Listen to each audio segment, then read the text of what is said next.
Okay, so I watched Marvel Zombies and I really liked it.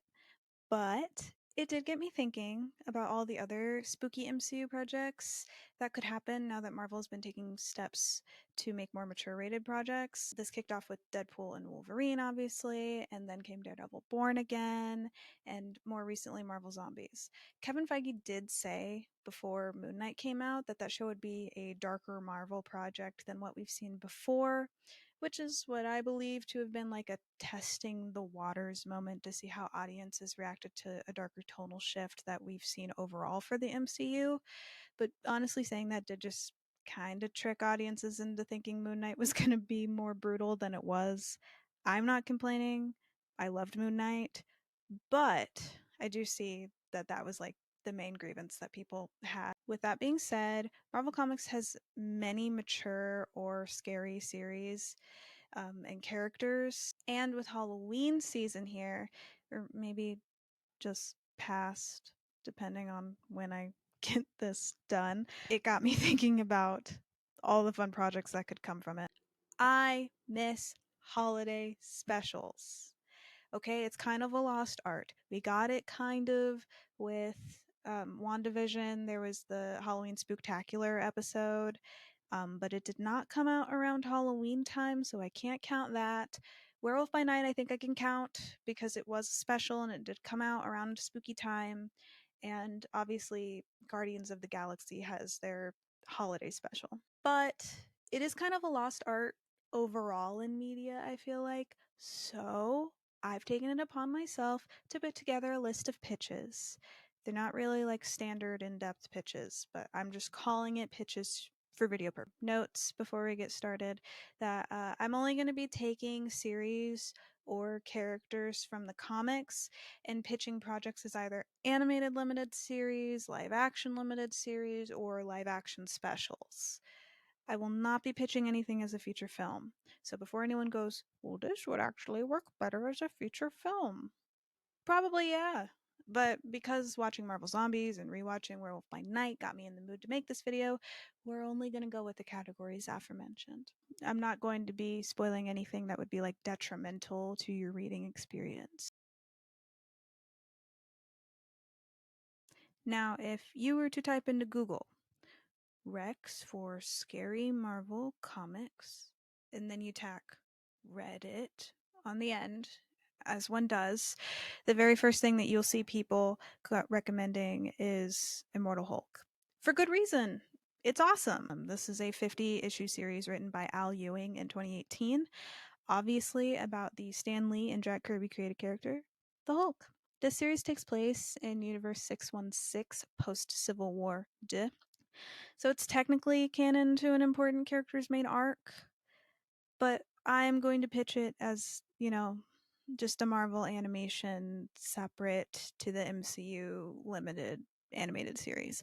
I don't think that the MCU has worked on Bruce Banner's character enough to work to do this story in like an impactful way to Earth 199999, I think. I think it's 5-9. The MCU, the main MCU universe. So that's why I say it should be, non-canon to that universe, kind of like how Marvel Zombies does it. My pitch. I would like to see an Immortal Hulk animated series that follows Bruce Banner in a different yet established universe who is believed to be dead. In the comic series, there are plenty of terrifying body horror moments that I think animation would be the best way for those moments to shine. The comic series is pure nightmare fuel in the best way. It's not just visually disturbing either, it has moments that are like chilling and filled with tension. It's considered a modern masterpiece for a reason. We've gotten glimpses of Hulk being scary in the MCU, so this wouldn't be like a departure from the character that would be jarring for general audiences. Devil Hulk is also like a great way to dig into more of Bruce's backstory.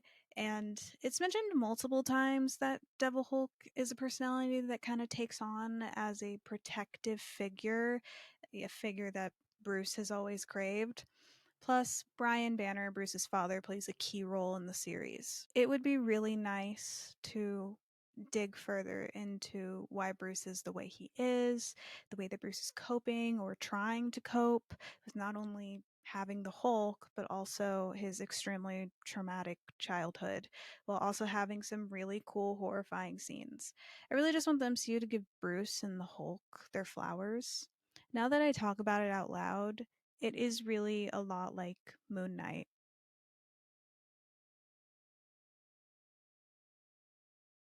But if Moon Knight was like actually mature rated and also had really gross but also awesome body horror scenes, which, yeah, I want that 110%. Okay, next up is another one that I think anybody can see coming from a mile away, but Man Thing. Man Thing was created by Stanley and Roy Thomas, and he's a swamp monster from Florida. If you're an MCU fan, then you obviously saw him in Werewolf by Night, but he was also supposed to be in Thunderbolts, which, believe it or not, would be comic accurate, as he was on an iteration of the Thunderbolts team at some point. He first appeared in Savage Tales #1 from 1971, and then Astonishing Tales #12 from 1972, starring Kazar. In Savage Tales #1, they do tell the story of Dr. Ted Sallis, who injected himself with the singular sample of a serum after crashing into a swamp. And the mixture of the swamp ooze and the serum caused Ted to turn into Man Thing. He doesn't remember that he was Dr. Ted Sallis, and he's just kind of like a sentient swamp ooze mass who just kind of trudges around, and I like him so much. He later got his first solo 22 issue series in 1974, and he's featured in other solo series as well as appeared on many teams over the years since. My pitch: I think where Werewolf by Night was inspired by classic 20s and 30s monster films.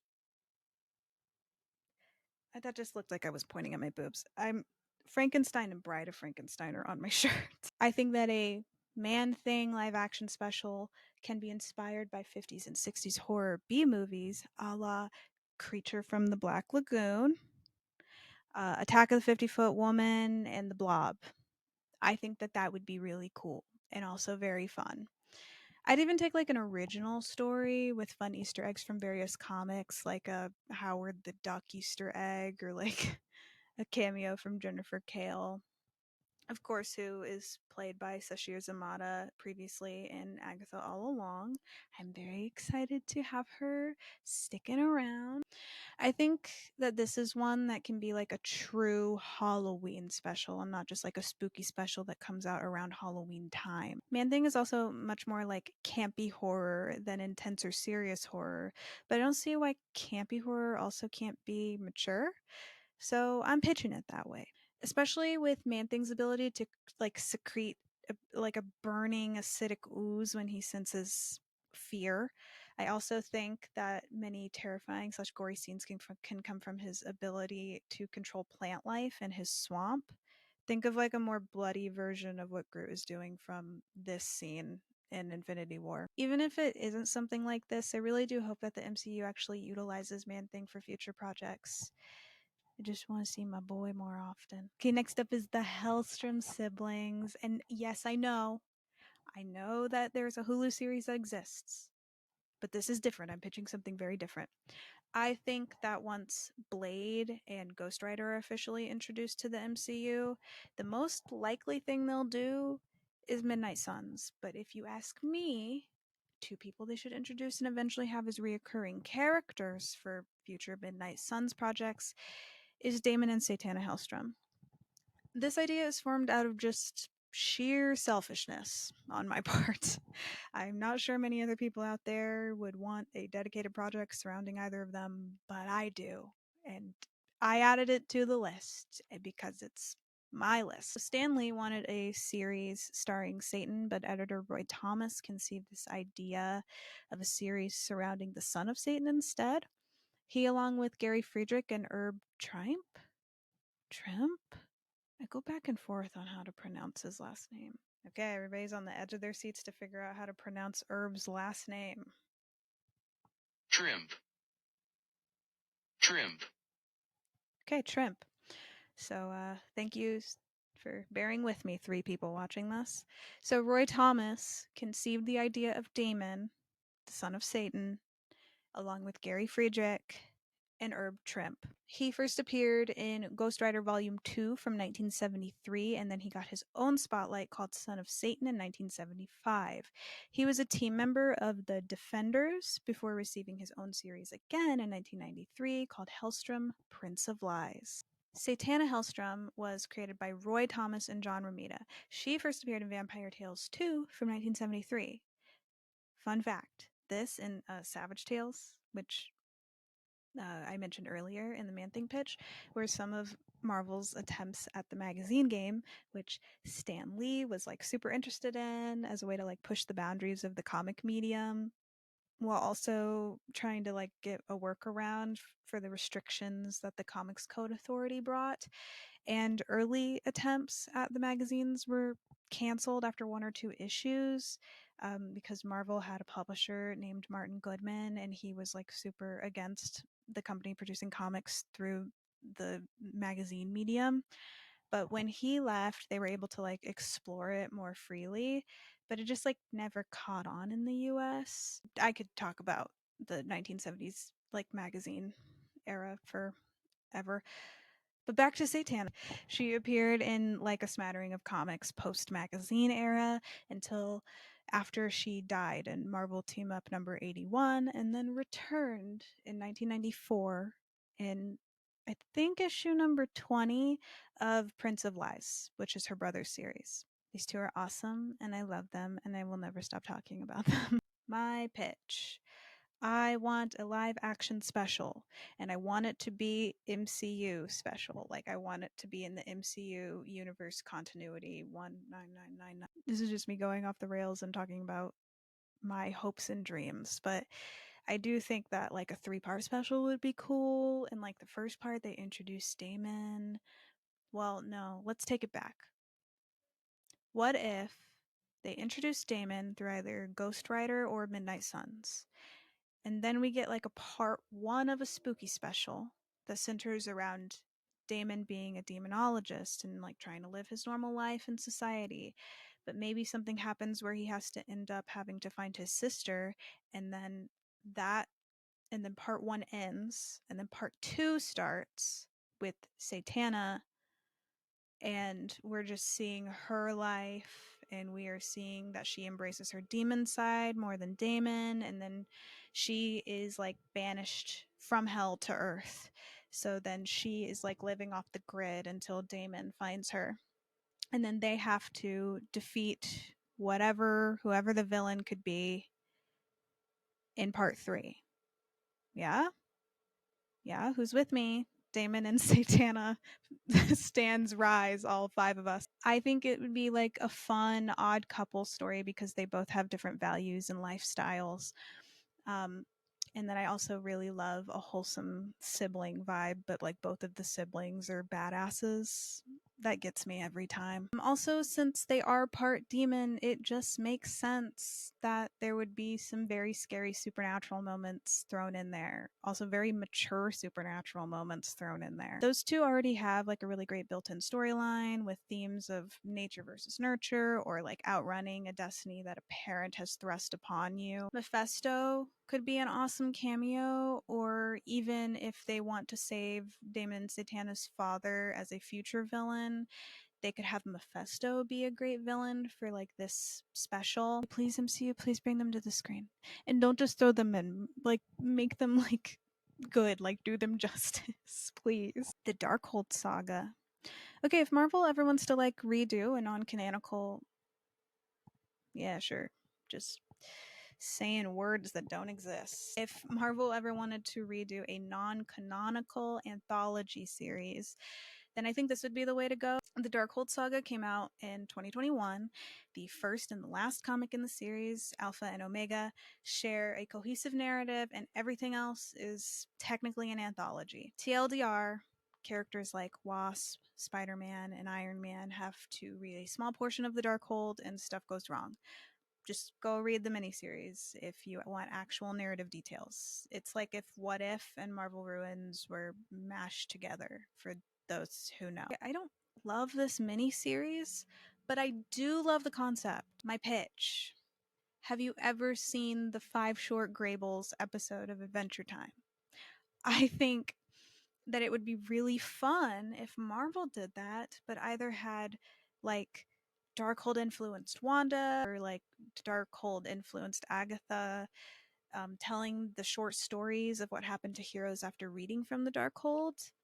This would be animated, obviously. But honestly, I think if Marvel wants to do its own thing and have like other characters be affected by the Darkhold for like a dark, brutal series, that would be really cool. Having a staple item that general audiences know, like the Darkhold, and knowing how entertaining and disturbing it can be whenever we see characters that we know and love be affected by it, is a great pull. I think that having these tales start off and end being read to the audience, like every episode starts with, like, for example, like Agatha, who's influenced by the Darkhold, opening up the Darkhold like she's reading the stories from it, would be like a fun little pull. And then she like ends every episode like closing the Darkhold, and it's fun. It's like a telling ghost stories around the campfire feeling that is like nice for like the spooky season. Besides Man Thing, this is also another way to showcase some like campy mature rated moments, as well as like inviting different collaborators for each episode. Like there were different creative teams for each issue of the comic series besides Alpha and Omega.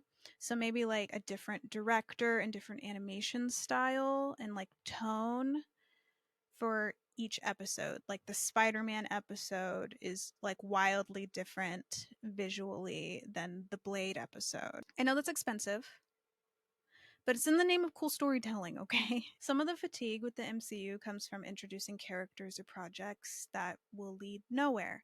So I understand not particularly wanting more clutter in the MCU, but I do think that holiday specials are just fun and they're kind of the exception in my eyes. Stuff like Werewolf by Night or Marvel Zombies or the Guardians of the Galaxy like Christmas special, they always get a warm welcome from me. Let me know what spooky specials you'd like to see come from the MCU, or if you agree or disagree with my list, or if you just don't want any more like clutter in the MCU and they should just stick with their main MCU storyline.